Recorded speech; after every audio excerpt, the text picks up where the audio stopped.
But first, before you go, we'd like you to see the treatment center. It's a big room with large windows looking out over an office tower. There's big maroon lazy boy recliners, all facing the nurse's station. A linoleum floor, dropped ceiling with recessed fluorescent lights, and lots of metal tracks, so that you can pull a curtain around each lazy boy, and the patients can have a semblance of privacy. Each and every lazy boy has its own television set on an adjustable metal swing arm. There's square metal cabinets filled with supplies for the oncology nurses and round metal trash cans overflowing with used sterile paper and plastic products. And there are yellow, well-marked plastic biohazard tubs. The room is painted a kind of pastel icy blue that looks a little gray with the fluorescent lights. Cozy, huh?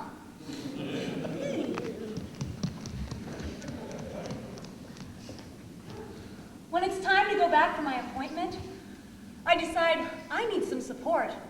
I call my friend Amy. She comes from a family of doctors. They do not intimidate her.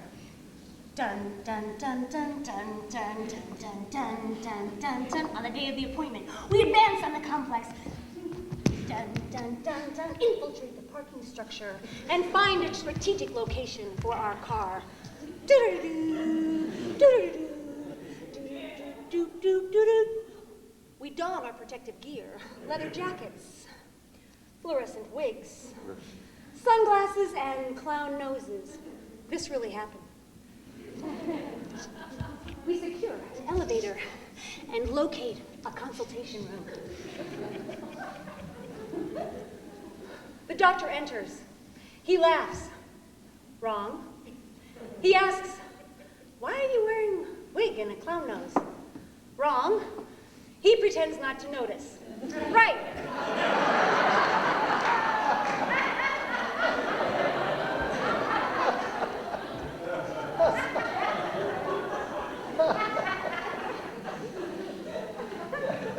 The cancer has spread to your lungs. You have stage 4 cancer.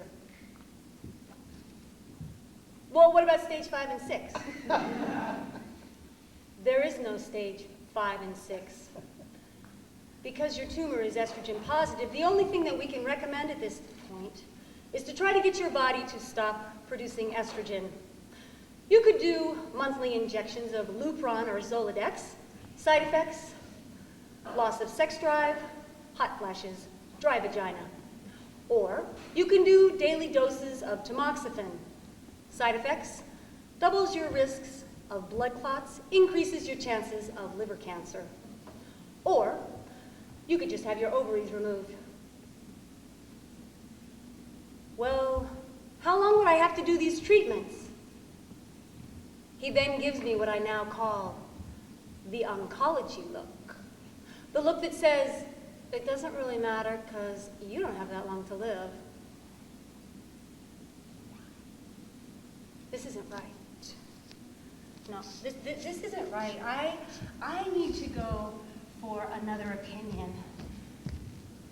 My friend Bill, who hasn't said anything up to this point, finally takes me aside and says, "BJ, I really think you need to go to this clinic in, of all places, a city I never wanted to visit, Chicago." I download a 25-page questionnaire from the internet. Are you right or left-handed? How do you feel about each and every one of your personal relationships? How often and for how long do you brush your teeth? Thorough. I go to the clinic. It's in a regular office building. When I open the door and come in, I'm warmly greeted by members of the staff. There's not a white coat in sight. You can't tell the difference between the staff, the doctors, the patients, the patient support group. There's this large open room with light streaming in through the windows, soft round furniture. Patients are sitting talking to each other. And there's little private rooms off to the side if you want to go and sleep and have a little privacy.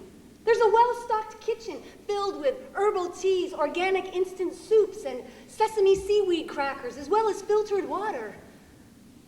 And the room is filled with plants. There's lots of beautiful photographs of nature, and there's even a small fountain. I meet with the doctor. He tells me, "We believe cancer is a chronic disease. As long as you can stay alive, you will have more treatment options available." And his eyes are filled with hope and a belief in the ability of my body to heal. They prescribe the usual protocol, Taxol and Herceptin, but that's just the tip of the iceberg. Then I get to meet with the nutritionist who explains the complex diet and then hands me my lists of supplements. Now I'm up to 60 a day. But then they want me to meet with the exercise counselor. They insist on exercising 30 minutes a day, and that includes the day after treatment. And they show me, they have all of these things, mini trams and physio balls, elasto bands. They'll teach me qigong and yoga. And then finally, somebody understands the stress around having a chronic illness. I get to meet with one of 3 therapists. I can choose from self-hypnosis, bioenergetic feedback, 3 different kinds of meditation techniques, EMDR, or just regular talk therapy. This place is more than a clinic. It's like going to cancer college. There's just one catch. They insist that I have a double portacath installed. The first time the oncology nurse explained this to me, I went, "Oh, where does it go? A little portacath place in my heart?"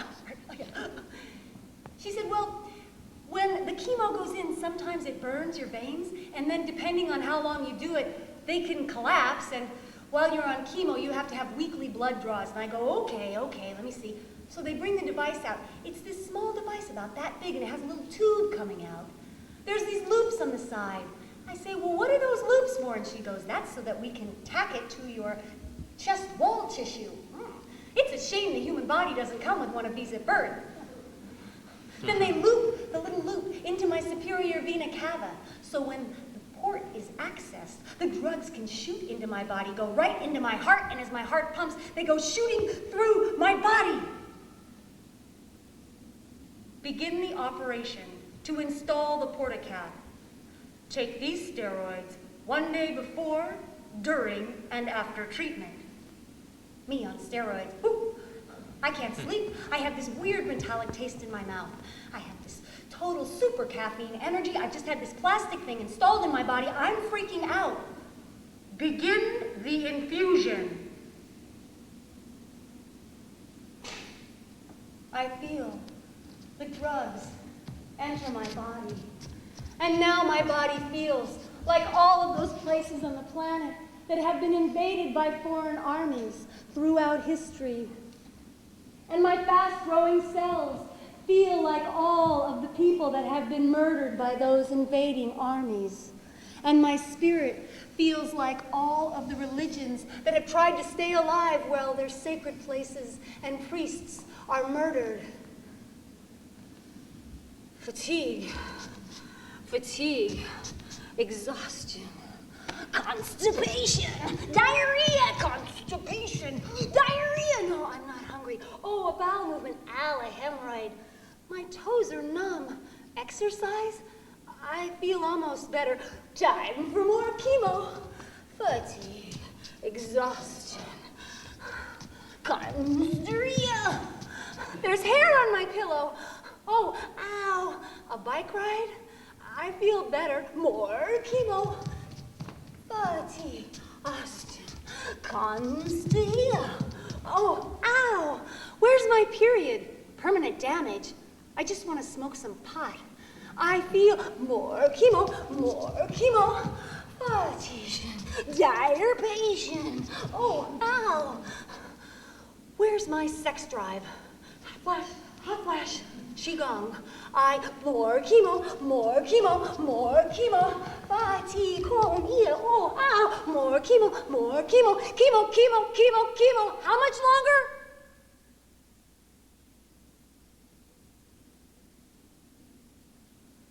I fly to Chicago every month. That takes 2 hours. And then I ride the train from South Chicago to North Chicago. That takes another 2 hours. Then I'm in clinic all day. I have a lot of time to read. Only now I find myself reading romance and detective novels. Genres I used to turn my nose up at, I'm now inhaling. His hands dropped to my breasts, stroking and squeezing, and then slid down my sides. His full weight rested on me as he cupped and raised me for still greater penetration. I screamed. He stopped my mouth with his, not a kiss, but another attack, forcing my lips open, bruising my lips, rasping my face with bearded stubble. I bit his lips and ate the blood. I raked him from nape to buttocks, causing him to rear and scream in his turn. We savaged each other, biting and clawing, tearing into his flesh, in the consuming desire to be one. Why don't men read these books?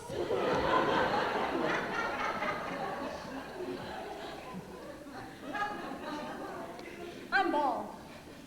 Not just the hair on my head, the hair on my entire body. Naked, I look like a prepubescent skinhead. I decide that sometimes I'm gonna wanna pass, so I go out and I try to find the best wig I can. The lady puts it on my head, she cuts it to try and make it look, you know, like my hair. I come home, I put it on. Stephen goes, oh, no, take that out. Oh, you don't look like yourself. Of course I don't look like myself. I don't wear wigs. I decide to heck with it. I'm gonna wear my regular clothes, bald head, go out. I don't care. So I go out in the street. Bald men pass me. They rub their heads, wink, nod, hey. And these days, when people pierce, you don't even want to think about it, and tattoo everything, I am walking down the street in my town, and these 2 female tourists are passing by. And as they go past, I hear one of them say, wow, they sure have some badass women in this town. I go through security at the airport, and the guard looks at me and goes, are you a Buddhist nun?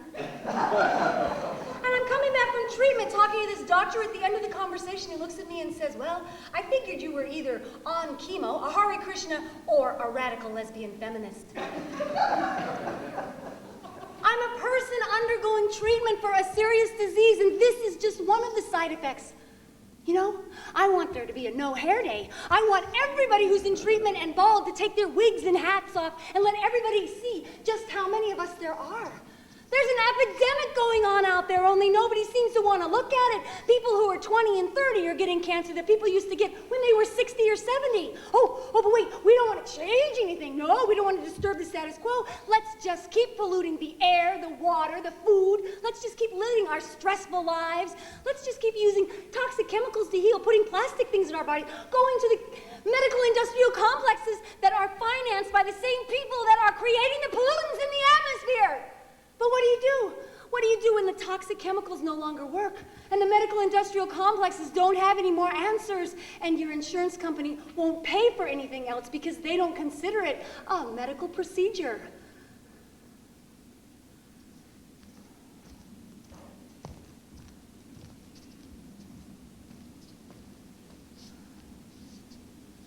I've been on chemotherapy for over a year.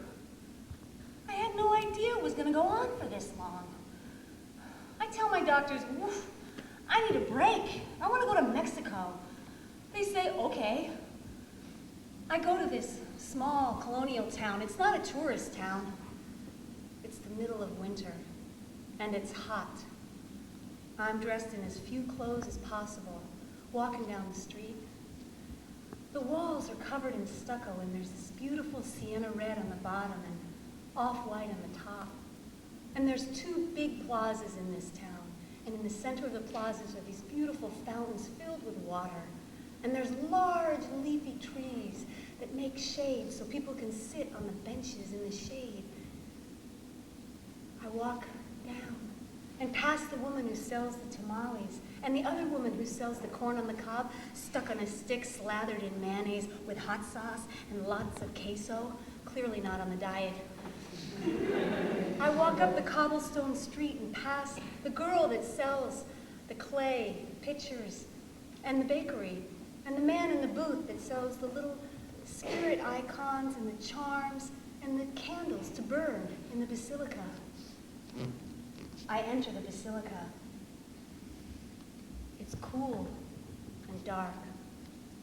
And at the very end, in the apse, there's this tall glass pillar with Our Lady of Help. She's made out of corn husks and orchid glue. She's 6 feet tall. Her face is painted beautiful, and she has on this lovely dress. There's blue curtains surrounding her. And sometimes, when the light's right, it shines in through the stained glass window and casts light on her face. It's quiet, except for the sound of the women who are crawling on knees from the back of the basilica all the way to the front, praying as they go. I sit in the pew, and then I get down on my knees to pray. Praying is not one of my spiritual practices, so it sounds a little more like begging. Excuse me. I've had this cancer in my body for over 5 years. Do you think you could take it out? And then I think of all the other people I know who have cancer.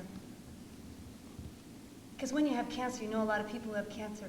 And I say, you know all those people? Could you take the cancer out of their body too? And then I think about all the other people I don't know who have cancer. How about a miracle? Could you do a miracle? Just get rid of all the cancer altogether. And then I realize there's a whole lot of suffering everywhere. Please, a lot of healing needs to go on down here. And I'm on my knees for a really long time.